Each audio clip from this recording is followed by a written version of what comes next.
1 cup গুঁড়া দুধ আর ময়দা দিয়ে একদমই মিষ্টি দোকানের মতো পারফেক্ট লেমন বরফি বা লেমন সন্দেশ তৈরি করব।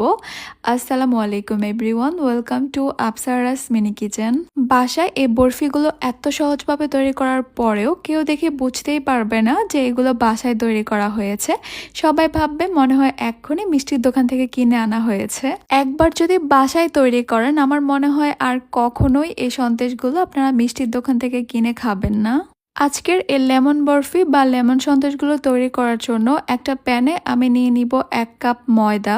চুলার হিটটাকে একদম লোতে রেখে আমি 1 থেকে 1.5 মিনিটের মতো অনবরত নেড়েচেড়ে এই ময়দাগুলোকে একটু ভেজে নিচ্ছি, ময়দার কাঁচা ভাবটা দূর হওয়ার জন্য।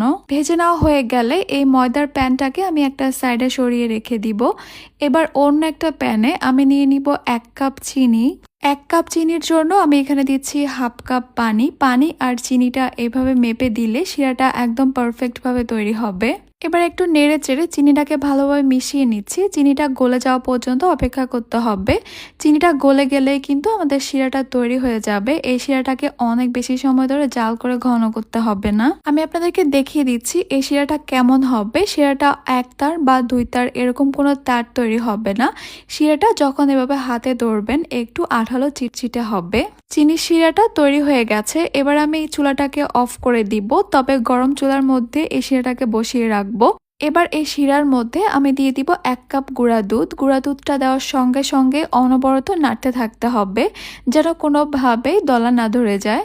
গুঁড়া দুধগুলো যখন শিরার সঙ্গে খুব ভালোভাবে মিশে যাবে, তখন আমি এখানে ভেজে নেওয়া ময়দাগুলো দিয়ে দিব। আবার অনবরত নেড়েচেড়ে ময়দাগুলোকে ভালোভাবে মিশিয়ে নিচ্ছি। ময়দা দেওয়ার সঙ্গে সঙ্গেই দেখতে পারবেন এই সন্দেশের মিশ্রণটা খুবই আঠালো আর ঘন হওয়া শুরু হয়েছে। এই অবস্থায় মিশিয়ে নেওয়া একটু কষ্টকর, তাও একটু কষ্ট করে মিশিয়ে নিতে হবে ভালোভাবে, যেন ময়দা বা গুঁড়া দুধের কোনো লাম্পস না থাকে। সন্দেশের মিশ্রণটা যেন একদমই স্মুথভাবে তৈরি হয়। সবকিছু ভালোভাবে মিশিয়ে নেওয়া হয়ে গেলে এবার আমি এখানে 2 টেবিল চামচ ঘি দিয়ে দিব। আপনারা চাইলে এখানে বাটার দিতে পারেন অথবা চাইলে ডালডাও দিতে পারেন, তবে এখানে কোনোভাবেই তেল দেওয়া যাবে না। ঘিটা দেওয়ার পর সবকিছুকে আরও একবার ভালোভাবে মিশিয়ে নিচ্ছি। এই সন্দেশের মিশ্রণটা যখন প্যানের গা ছেড়ে আসবে, তখন বুঝতে হবে যে সন্দেশ তৈরি করার জন্য এই মিশ্রণটা এখন একদমই রেডি। এবার আমি এই মিশ্রণটাকে চুলা থেকে নামিয়ে অন্য একটা মিক্সিং বোলে নিয়ে নিব। সন্দেশের এই মিশ্রণটা ঠান্ডা হলে কিন্তু শক্ত হয়ে যাবে, তাই এই কাজগুলো একটু দ্রুত করে নিতে হবে। আমি এখান থেকে অল্প অল্প করে 4টা বাটিতে আলাদা করে নিয়েছি কিছুটা মিশ্রণ। এবার আমি এখানে 4 রকমের কালার মিশাবো। প্রথম বাটির মধ্যে আমি দিয়েছি সামান্য ইয়েলো ফুড কালার, পরের বাটিতে দিয়ে দিচ্ছি সামান্য গ্রিন ফুড কালার, এরপরে দিয়ে দিব রেড ফুড কালার, এর পরের বাটিতে আমি দিয়ে দিব সামান্য কোকো পাউডার। আমি আমার পছন্দ মতো এখানে 4টা কালার নিয়েছি। আপনারা কিন্তু চাইলে 2টা বা 3টা আপনাদের পছন্দ মতো যে কোনো কালার এখানে নিতে পারেন। কালারগুলোকে সন্দেশের মিশ্রণের সঙ্গে আমি খুব ভালোভাবে মিশিয়ে নিয়েছি। অন্য একটা বাটিতে আমি আরও কিছুটা সন্দেশের মিশ্রণ আলাদা করে নিয়েছি, তবে এখানে একটু বেশি পরিমাণে নিয়েছি। এবার এখানে আমি সামান্য গ্রিন ফুড কালার দিয়ে দিব। এরপর সন্দেশের এই মিশ্রণটাকে খুব ভালোভাবে মিশিয়ে নিচ্ছি। আপনাদের বোঝার সুবিধার জন্য আমি আরও একবার সবগুলো কালারকে একসঙ্গে দেখিয়ে দিচ্ছি। আমি 4টা ছোট ছোট সন্দেশের মিশ্রণ নিয়েছি, যেগুলোতে বিভিন্ন কালার মিক্স করেছি, আর একটা একটু বড় নিয়েছি যেটার মধ্যে আমি শুধু গ্রিন কালার দিয়েছি। আর এটার মধ্যে আমি কোনো রকমের কালার মিক্স করিনি, এটা যেমন ছিল তেমনই থাকবে। এবার প্লাস্টিকের একটা র্যাপারের উপরে সন্দেশের এই মিশ্রণটাকে আমি একটু বেলে লম্বা করে নিব। একটা লম্বা রুটির মতো হয়েছে। এবার কোকো পাউডার মেশানো সন্দেশের যে মিশ্রণটা ছিল সেটাকে আমি একটু লম্বা করে নিয়েছি, আর এই রুটির একটা পাশে রেখে রুটিটাকে ফোল্ড করে নিব। এরপর দিয়ে দিব সবুজ কালার মেশানো সন্দেশের মিশ্রণটা, এরপরে আবারও ফোল্ড করে নিব। তারপরে দিয়ে দিব লাল কালার মেশানো সন্দেশের মিশ্রণটা, একটু লম্বা করে দিচ্ছি। সবশেষে দিয়ে দিব হলুদ কালারটা।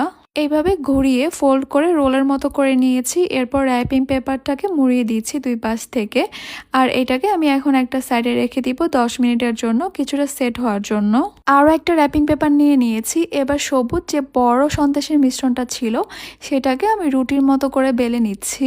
এবার একটু আগে যে রোলটা তৈরি করেছিলাম সেই রোলটাকে এনে এখানে বসিয়ে দিচ্ছি। এরপর প্লাস্টিকের র্যাপারে একটা মাথা ধরে এইভাবে ঘুরিয়ে ঘুরিয়ে আমি রোলের মতো করে নিচ্ছি। এই রোলটা কিন্তু এখন অনেক বেশি মোটা, তাই হাতের সাহায্যে এই রোলটাকে আমাদেরকে চিকন করে নিতে হবে। সন্দেশটা কাটার পর যেন দেখতে বেশি সুন্দর লাগে, তাই এই মোটা রোলটাকে একটু চিকন করতে হবে। এবার সন্দেশের এই রোলটা ভালোভাবে সেট হওয়ার জন্য আমি নর্মাল ফ্রিজে রেখে দিব প্রায় 1 ঘন্টার জন্য। 1 ঘন্টার মধ্যে কিন্তু এই সন্দেশটা একদম ভালোভাবে সেট হয়ে যাবে। এরপর আমি ফ্রিজ থেকে বের করে নিয়েছি। এবার একটা নাইফের সাহায্যে সন্দেশগুলোকে কেটে নিব, আর কাটার পরই কিন্তু আপনারা দেখতে পারবেন যে এই সন্দেশগুলো ঠিক কতটা সুন্দর হয়েছে। মাশাআল্লাহ, সন্দেশগুলো দেখেই হয়তো আপনারা বুঝে গেছেন এগুলো ঠিক কতটা পারফেক্ট হয়েছে। আর আমার মনে হয় এই সন্দেশগুলো মিষ্টির দোকানের সন্দেশের চেয়েও বেশি দেখতে সুন্দর হয়েছে। আর খেতে কিন্তু আলহামদুলিল্লাহ মিষ্টির দোকানের সন্দেশের চেয়েও অনেক বেশি মজা হয়েছে। আপনারা কিন্তু চাইলে এই সন্দেশগুলো নর্মাল ফ্রিজে সংরক্ষণ করে রাখতে পারেন প্রায় 15 থেকে 20 দিনের মতো। অতিথি আপ্যায়ন বা বিশেষ কোনো দিনে যদি এই সন্দেশগুলো তৈরি করেন, সবার মূল আকর্ষণ থাকবে কিন্তু এই সন্দেশগুলোর দিকেই। তাহলে আজকে এই পর্যন্তই। সবাই অনেক বেশি ভালো থাকবেন, সুস্থ থাকবেন। আল্লাহ হাফেজ।